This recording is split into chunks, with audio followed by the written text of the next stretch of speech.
users, you're welcome to this tutorial.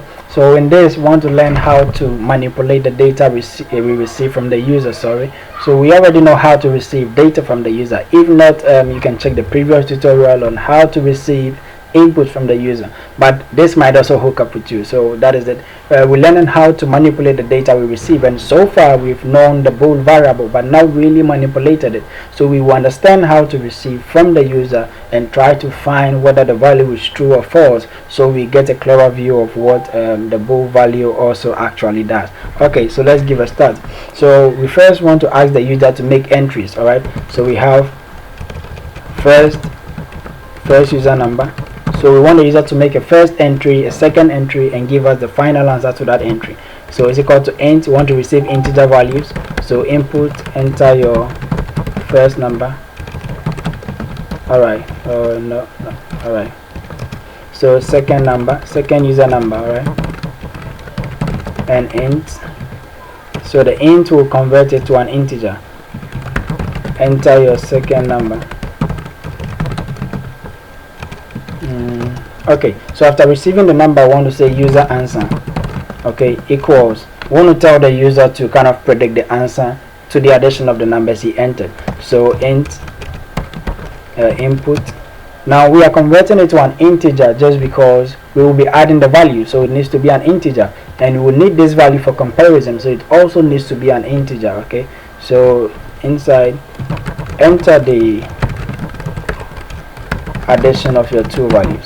Alright, okay, so after the user enters the first and second value, we tell the user enter the answer. The answer, you know, adding your two values will yield to. So after, we want to compare these two values. Okay, so we bring comparison answer. Okay, equals first user answer plus second. Okay, let me not make it comparison, generated answer.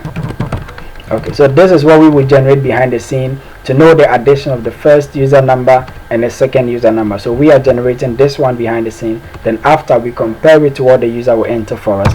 So let's say comparison answer equals generated answer. I know you're confused, but just listen. Alright, so there is a difference between the single equals and the double equals. There is a difference between them. Anytime you see the single equal sign, meaning you just it's an assignment operator. Okay, the single equal sign is an assignment operator, and what it means is any value at the right hand side in relation to variables, any value at the right hand side, put it inside the variable we have at the left. Okay, but the double equal sign is what is called the comparison operator. So this is assignment operator and this is comparison operator. So this simply means that, let me put it in a bracket, I think this is a best practice, so it helps in readability and it will not confuse you in the next future. So this is meaning that we already know what the variable is, okay, and we know what this equal sign means. This equal sign means everything at the right side, assign it to this one. So we put in the value here inside this, but the value here is not just a value, it is a value of comparison. So this double equal sign means, is this equal to this?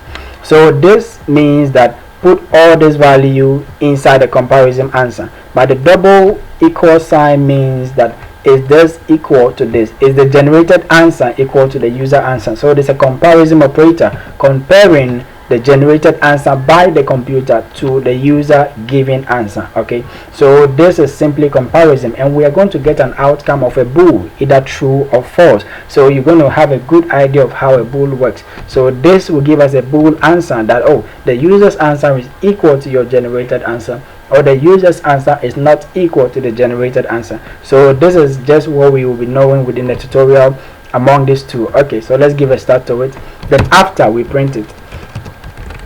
So print hello user. So you can ask the user to enter the name, so you add to the display hello user, your answer is, then we say comparison. Okay, so we receive an input from the user telling the user to bring a prediction of what the answer will be if we add his two numbers, and we ourselves behind the scene add the user's two numbers, and we store it in a variable called generated answer.